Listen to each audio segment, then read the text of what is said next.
Hello and welcome to part 4 of my Imagining If Bloodborne, an animated show process series. It might also be labeled part 3 if I split up part 2 into like a and a B. But today I wanted to get into how I don't always stick to the initial sketch that I do for my final paintings. Sometimes I'll add in elements or remove elements, depending on if I think it makes for a stronger composition or something at least more visually dynamic or interesting. And so in this case, you'll see that the sketch I did in my sketchbook had these little trees in the foreground. It had the water, it had this structure out here, and then it has the sort of hunter's nightmare moon with the clouds covering it.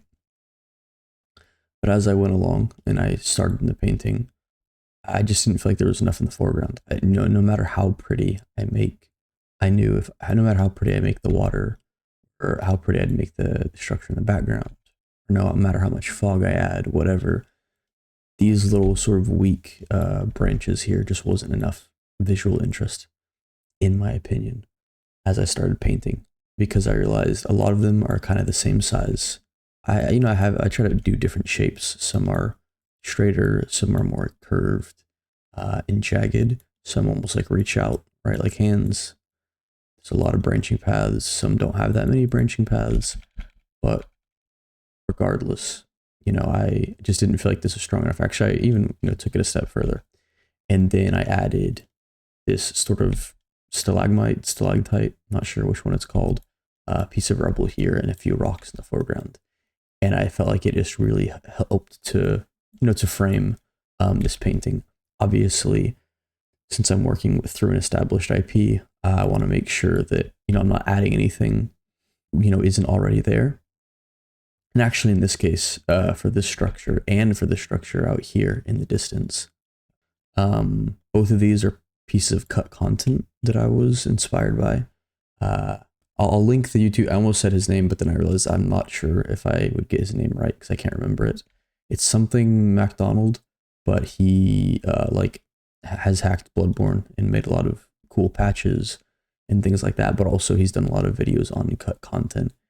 And I felt like I know I wanted a shot for my final project. I knew that I wanted a shot of the sea where Kos comes out of it and where the Orphan of Kos comes out of it.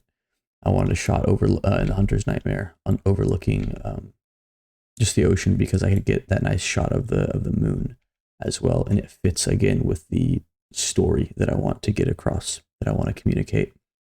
But I just didn't feel like there was enough visual interest there. So I honestly really liked how well the masts in the background with the structure designed. And at one point these were in, I think, a version of the game. You can see it like in the Orphan of Kos arena, and then same thing as these stalagmites.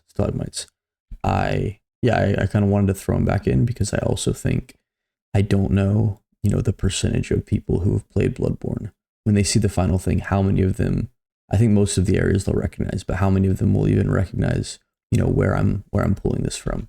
I feel like that's just kind of it's my project, so I kind of want to take a few liberties, but still within what Miyazaki and his team designed.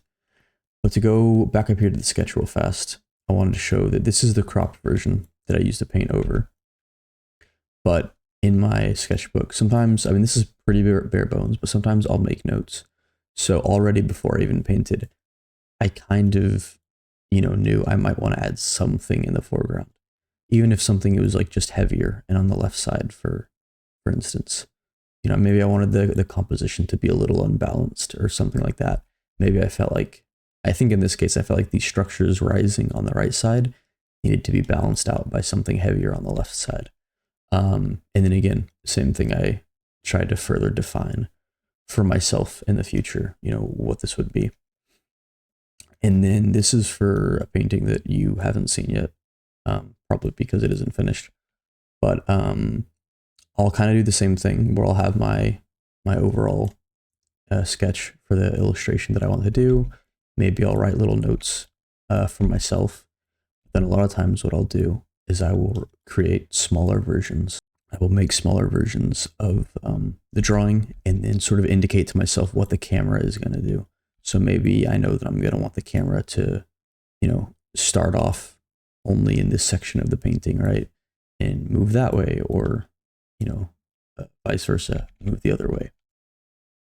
Because again, I'm going to animate this a bit and I'm going to create a little more visual interest. I need to, like, if I'm only going to show this much of the creature, okay, and then I'm going to move the camera down, I need to paint all of this at once so that it's a cohesive painting, and then I'll just create my camera and then I will pan down along him, right?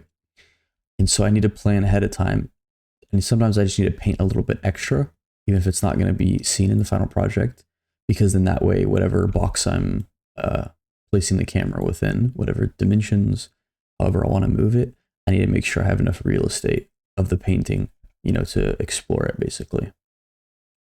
And for the second part of this video, I don't know, maybe I'll split up this one too, because this is kind of a left field thing, but I want to talk about my approach to designing characters, the types of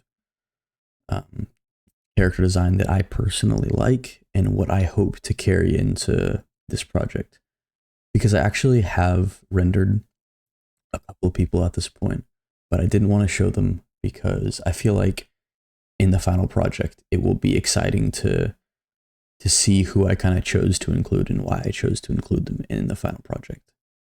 But with that being said, I wanted to go into my philosophy a bit, and yeah, just because I think hopefully I have my main goal written here, but for when it comes to painting portraits, painting characters, I want to visually communicate the existence of a skeletal structure, right? You need to be able to see the structure. You need to be able to see plane changes, right? So if we've got the top of the nose being hit by light, and then we kind of see it fall right down in this manner, I want to make sure that I have enough anatomical knowledge, skill, have the ability to execute, these plane changes, because I find that more interesting. I shouldn't say that necessarily, because there's a lot of simpler artists' work who I like as well. If for this particular project, I should say, I think that the world of Bloodborne, it's a bleaker world. It's a very detailed world with sort of, Victorian London, busy architectural style, creatures with a lot of limbs and things like that. There's a lot of visual noise and detail going on. And I want to make sure that I'm honoring that sort of philosophy with the character design and how I choose to render the characters. And the other thing is I want to avoid any visual confusion between the characters.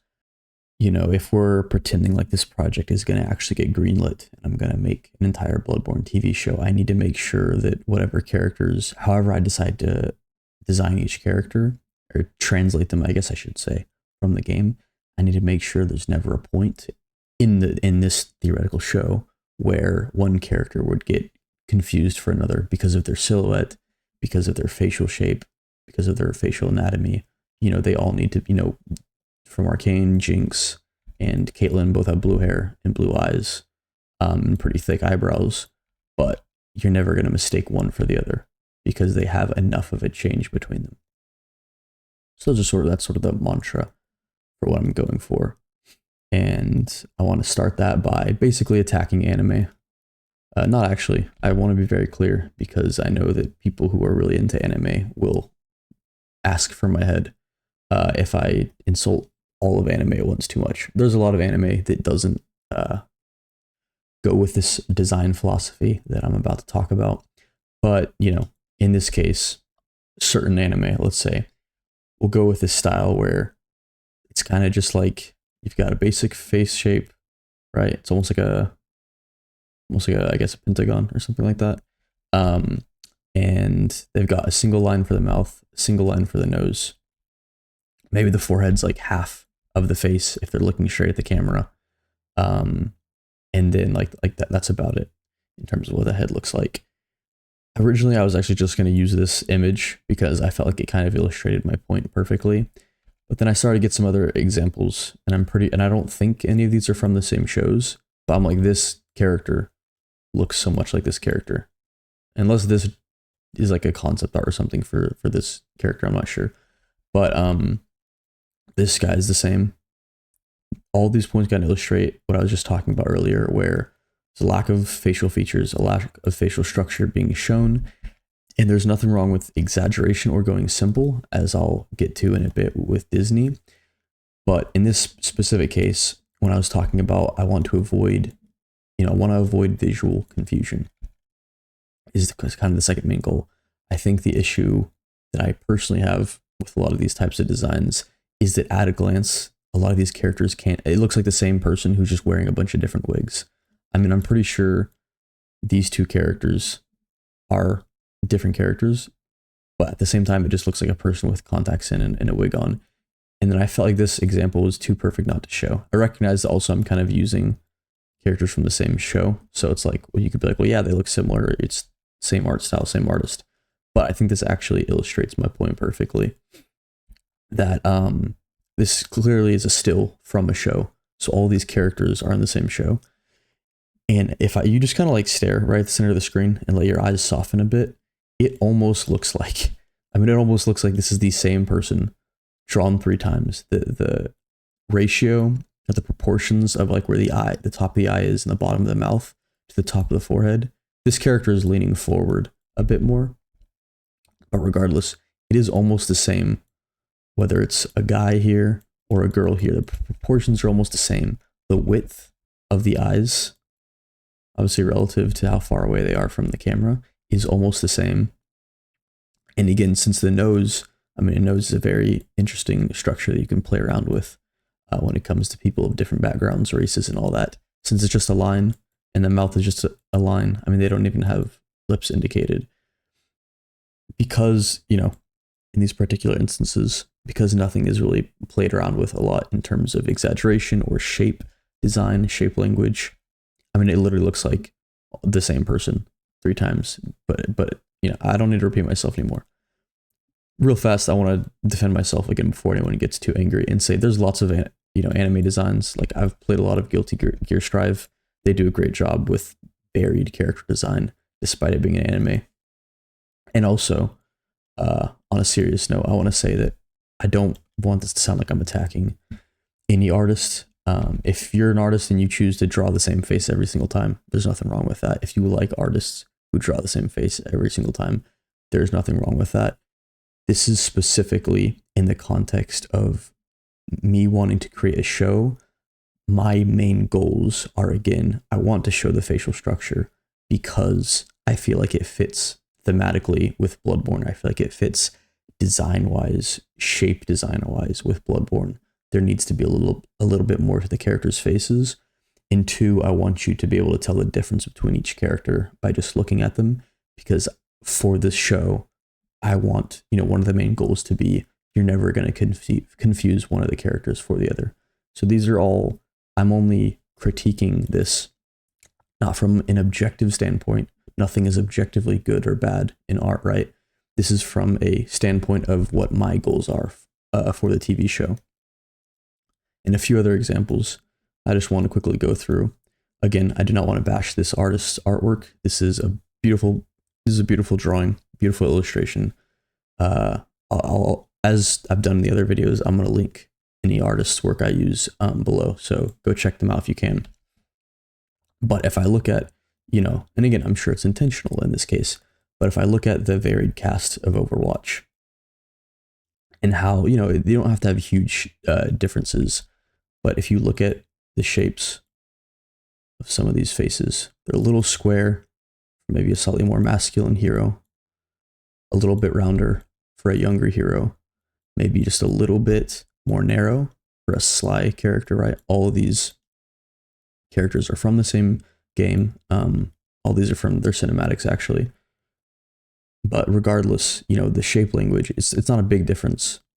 But you've got it basically, if you think about this one is like a triangle, this one square, and this one is a circle, right? You've still got enough of a visual difference between them. They're not going to confuse these characters. Even if you made all their skin color the same thing, if you made their eye color the same thing, if you made their hair color the same thing, you have basic shape of their eyes, being shaped differently in different indicators, or their nose, right? Someone's nose being a bit longer, being a bit stubbier, things like that, to indicate these changes. And that's personally what I want to, want to chase after. And I think actually an example of this done poorly in the same game is, I think, one of the newer characters, Kiriko and Tracer. I mean, I'm not sure why I'm drawing arrows down there. The shape of their eyes, the shape of their nose, size of their lips, how far the lips extend across the face, even like the size of their neck and things like that. I mean, it's so similar. I remember when it came out, even the thickness of the eyebrows. I remember when this new character got announced, a lot of people were like, did they just reuse Tracer's face for this new character? Even though this character is supposed to be from the UK and this character is supposed to be Japanese. I mean, I just think in that, if my personal goal is to make sure, no two characters get confused with one another, this is the exact type of confusion, visual confusion that I want to avoid. And again, another example, if you like Final Fantasy VII, there's nothing wrong with that. If you like the gameplay, there's nothing wrong with that. If you like the characters, there's nothing wrong with that. But for my personal goals, I mean, so if I take a look at these two characters, for example, right? Aerith and Cloud. I mean, Cloud is a guy, Aerith is a girl. Cloud is in some sort of fire or something like that, where his skin is baked in orange. Something bad is going down. Aerith, not so much. If I'm looking proportion-wise, if I'm looking at the distance from her nose, from where her eyes are at to her mouth, and his nose, where his eyes are at to his mouth, even though this is a closer-up headshot, proportionally, there's not a large difference. And then the same can be said for this sort of eye shape. They have almost the same eye shape. Eyebrow thickness isn't too different. Mouth size isn't too different. I think maybe her lips are a little bit fuller, but like at a glance, if I swapped their hair with one another, I think I would just think that it was the other character in the other scene, if that makes sense. Like if I put her hair on him or his hair on her, they would almost look like the same character. And it's fine, if you want to make a male character look more feminine, or, as I just showed you, a female character look more masculine. But it's like in these instances, which again, I'm not doing an objective critique of, but for examples for myself of what I want to avoid, I mean, these characters almost look like the same model. And then it's like you get these characters down here, and I'm not even going to repeat myself. Like, you just gotta pause the video and look. And, I think part of, which is going to lead me to my next point, I think part of some of the visual design that I want to avoid is that everyone here is so clean, for lack of a better term. Like, they almost don't have eye bags. They don't have a spot where their eyeball rests in their skull. There's no, sort of any fatty tissue or any pad or anything like that causing any sort of line by their nose leading on to their mouth. Even when they're smiling, you're not seeing any smile lines, or when he's taken aback or when he's furrowing his brow, for example, there's not, any sort of visual indication of that happening. And so I think it starts to remove a lot of the facial structure underneath, which again is perfectly fine if you're stylizing something. But in this particular instance, I want to go for something with more structure. And real fast, I wanted to say again, just because something is simple doesn't mean that you can't communicate visual variety. I mean, if we look at the design of Mulan, I won't go through all of it, but right, a more square, masculine shape, with a certain, distance from nose to eyesight. Mulan looks completely different. She's more of a rounder shape. The grandma is more of almost like a softer triangle, if that makes sense. Right? It's like both of these are women characters, but they don't both look like this. I mean, I know they'll do a thing like an anime, right? Where it's like, here is the daughter and she's 12, and then here is the mom, and it's like she's 40, and they just look the exact same. Or they'll add like a single, line or something to indicate visual maturity, which, can be an economical way to solve that. But again, that's kind of the case here, is that I think just because you're going for simple, I mean, these are two different Disney films entirely with Hawaiian based characters, and you're not going to confuse, one of these characters for the other. Although I guess I realized that I should have grabbed a screenshot of Moana, or maybe whenever she's a kid, for a better comparison for Lilo. But regardless, right, with just shape language alone, with playing around with the size and the shapes of noses, you can go for something that's closer to a square. You can go for something that's a little more of a skinny rectangle. You can play with the distance of the eyes, from one to the other. You can go with the length of the head. This is kind of turning into a character design workshop and less of a video about Bloodborne paintings. But there's a lot of different directions you can go. You can take it, and that's just kind of the point I want to say, that I'm not criticizing simplistic design either. I'm a huge fan of the artists of Disney and their ability to simplify things, but also create a large amount of variety. And then finally, just to kind of give some examples of what I'm hoping to shoot for. Obviously, you've got the arcane characters. They do a brilliant job of, highlighting the planes of a character's face, which I kind of showed earlier. You can see parts where they drop. You can see bits of the mouth, of the lip, of the chin even. One of my favorite things is these sort of like eye bag highlights, I guess you could say. I think as someone with permanent eye bags, maybe it's a subconscious thing that I just relate to all these characters. I always look like I just woke up. And I really, really, really love that. I mean, even with like, if you've got a more traditionally, like, hey, this needs to be a traditionally pretty character, they're still, they're not erasing. It's like, if you're going for a prettier look, they're not just erasing most of the facial anatomy, most of the skeletal structure going down below. It's like they communicated to us, this is a very pretty character, but we still have different parts of the cheek. We've got the cheekbone coming through, we've got the eye socket and things like that. And then even with characters, obviously they take it to another level, which is what I'm personally hoping more to get through is, now we're obviously getting outside of the range of simplistic character design when we're adding all sorts of imbalances to the shape of a nose, imbalances to the size of a lip, cuts, bruises, and things like that. But these are all things that I want to go for.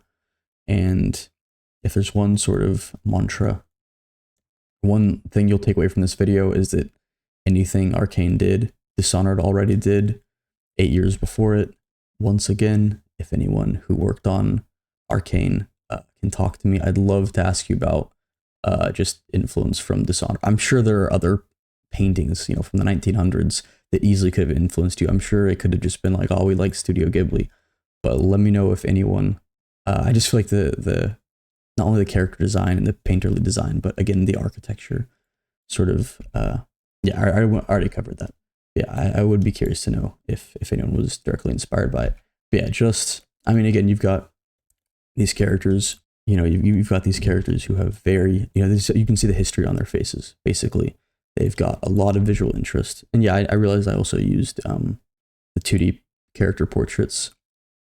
But regardless, whether it's the portraits or the in-game characters, they've got just a lot of blemishes, for lack of a better word, right? They've got a lot of character to their face. You can tell what someone has been through in their life, what kind of life they've lived, how they've been raised, what their interests are, what their profession is, for example, just by looking at their face. And that's not something that I get from this. And so, yeah, this is just more what I'm personally shooting for. And yeah, whenever I finish this project, hopefully I will have succeeded in reaching these goals. Which, speaking of, I don't know when I'm going to, I just finished recording this and I don't know when I'll be able to record another one, or even when I'll be able to work on the project, because I will be moving soon, and due to circumstances, I won't have my PC for sure. I won't have my microphone for sure. I won't have a place to record, that's for sure. I'll definitely be able to draw and paint some in my free time. I won't have a space to really set up and draw a lot, so I don't know how often I'll get to do that. And this is like for the foreseeable future, for at least like the next close to a year. I'm not sure where I'll be at after that. Hopefully, if I can find a way to borrow someone else's space or something like that, I'm going to try and continue to make these videos and continue to work on this project. I'd love to get this done before the end of the year, but yeah, just due to life circumstance, I don't know if that's going to happen. And I felt like I should explain that before I, you know, I'll set these. I'm gonna edit all this video and set it to post on YouTube along with the others, and then I didn't want to like leave you hanging if a few people actually watch these and enjoy these, and then just I suddenly just disappear. Yeah, and the other things I want to say is that I will I think this painting, the Hunter's Workshop weapons, and then Ludwig's Dungeon, I'm gonna make those as prints that you can buy, so that if you want one on your wall, and it supports me in the meantime. I'll probably like specify it in the other videos, but I'm not exactly sure how copyright and all that stuff works, because I see a lot of like very popular, well-known artists making and selling what I would think to be copywritten artworks, but then they say it's okay because it's like fan art. So I'll just go for the same thing. But if Sony or if anyone ever came to me and is like, hey, you can't do that, I'll take it down. So I'm just gonna cover myself now. If you're like, hey, I want to have the hunter's weapons hanging on my wall, where did it go? I'll be like, oh, I just took it down because I was asked to. But if not, if you think these paintings are kind of cool, and again, support me as well, yeah, I'm gonna do that. And I've got a couple other videos that I want to record before I go, and I'll set them to upload as well that aren't related to my Bloodborne project. And other than that, I don't know when the next time will be that I'll get to work on something like this. So as always, if you watch the whole thing and listen to me ramble the whole time, thank you so much. I really, really, really appreciate you taking your time to just listen to me go through everything and listen to me break down all this, because it's a lot of fun. I appreciate it.